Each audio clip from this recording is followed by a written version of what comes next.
সকলকে জানাই বসন্ত পঞ্চমীর অনেক শুভেচ্ছা। আজকে আমার দিদির বাড়িতে সরস্বতী পুজো ছিল, সেই উপলক্ষে আমরাও চলে গেছিলাম দিদি বাড়িতে।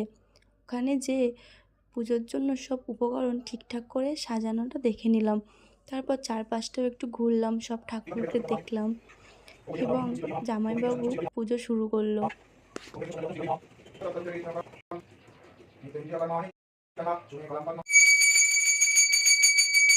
সাজিয়ে গুছিয়ে ফল প্রসাদ দেওয়া হলো। পুজোর সময় পুরো জায়গাটা খুব সুন্দর লাগছিল। এবার ঠাকুরকে প্রসাধনীয় মালা অর্পণ করা হলো। পুজোর সমস্ত নিয়ম শেষে এবার আরতি শুরু হলো। আরতির সময় খুব ভালো লাগে।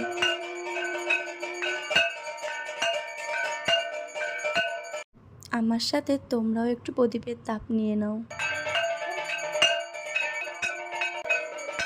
আরতির পর মায়ের পায়ে পুষ্প প্রদান করা হলো। মাকে ভোগ নিবেদন করে আমরা বাইরে এসে ফুলের বাগান দেখছিলাম। ততক্ষণে মা ভোগ প্রসাদ গ্রহণ করুক। বাগদেবী সকলের মনস্কামনা পূর্ণ করুক। তোমরা আজ কোথায় কোথায় ঘুরলে প্লিজ কমেন্টে জানিও।